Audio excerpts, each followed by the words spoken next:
Just when you thought it was beginning to get boring, boom, Week 11 hits you with the most exciting week of NFL football thus far. So let's try to keep that momentum going. The Atlanta Falcons kick off the Week 11 Say What You Like Top 10 NFL Power Rankings, coming off a loss between the Battle of the Birds by falling 15-24 to the Philadelphia Eagles, in a game where the Eagles' defense was able to stymie the Atlanta running game by holding them to just 48 yards on the ground. With all that being said, nobody can seemingly stop Julio Jones this season, as he has had 6 100-plus yard receiving games and leads the league with 1,105 yards on the season. Head coach Dan Quinn will take the bye week and try to figure a way to get that running game revived and try to improve upon their 6-4 record. At number 9, the team who caused all those fits for the Atlanta running game this week, the 5-4 Philadelphia Eagles. Benny Logan, Connor Barwin, Fletcher Cox, and Malcolm Jenkins, and all the rest of the crew deserve major props for keeping their team afloat, while the offense seemingly was asleep at the wheel for the last couple of weeks. But Ryan Matthews has finally awoken after rushing for only a mere 25 yards through weeks 8 and 9. But in week 10, Matthews broke on through to the other side for 109 yards and 2 touchdowns. Now that Philly has gotten both sides of the ball rolling, let's see if they can keep up the momentum when they travel up to Seattle for a showdown with the Seahawks. Representing the resurgent NFC East with the record of 5-3-1, the number 8 Washington Redskins. And Kirk Cousins knows you like that after throwing for 2 touchdowns to go along with Preston Smith's 2 sacks and an interception. But maybe the story here is 3 teams are currently qualifying for a playoff spot in the NFC East. The other team would be the number 7 New York Giants, who are coming off a 21-20 victory over the Cincinnati Bengals on Monday Night Football. Eli Manning threw for 3 touchdowns to go along with 2 interceptions, but he now has 4 straight wins under his belt, and if he can keep the picks to a minimum, they will continue to challenge Dallas for first place in the NFC East. Now, going back to the highly competitive AFC West, the number 6 Denver Broncos. And Bronco fans need to give thanks this holiday season to Justin Simmons and Will Parks' white shoes, as the third-place Broncos won a close one against the Saints. And not on defense or even offense, but special teams, as Justin Simmons leaped the offensive line to block the potential game-winning kick and ran it back for 2 points, all with his camouflage white shoes on.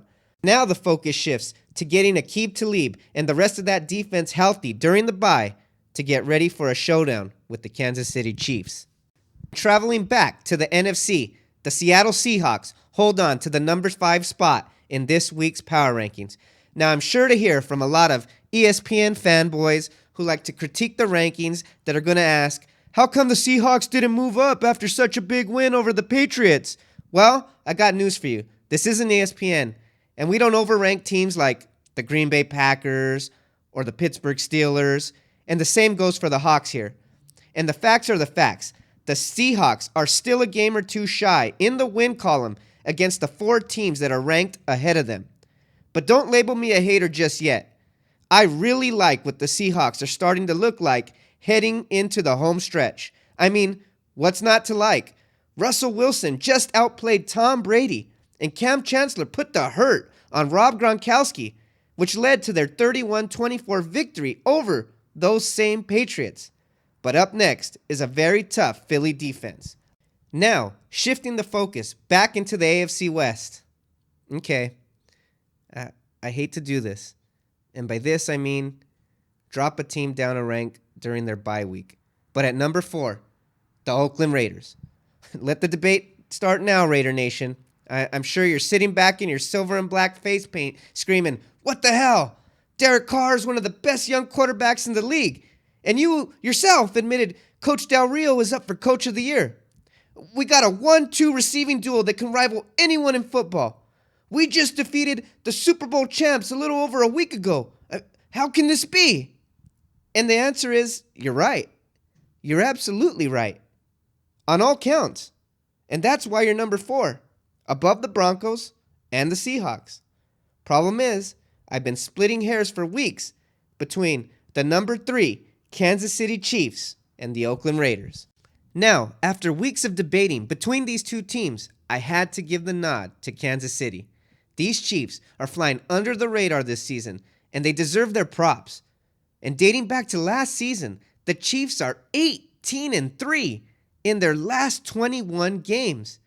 Andy Reid is one hell of a coach, but the deciding factor to me was the head-to-head 26-10 win over the Oakland Raiders in the black hole back in Week 6, which does technically put the Chiefs in first place in the AFC West this week due to that very head-to-head tiebreaker. Now the Chiefs invite famous Jameis and the Buccaneers to Arrowhead this week.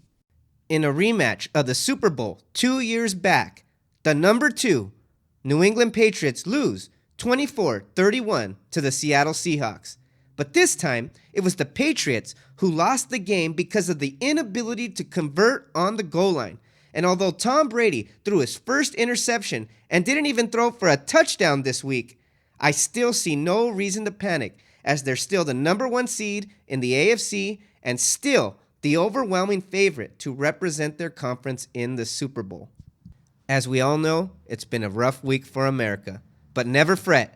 As America's team, the Dallas Cowboys come in at number 1 in the power rankings and currently own the best record in the NFL at 8-1.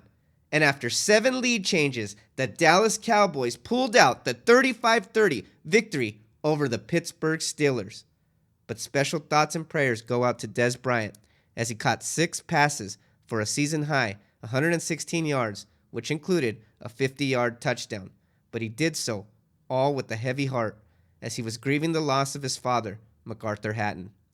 It was a special moment on a special day for a special team having a special season. And with all that being said, all I have left to say is, how about them Cowboys?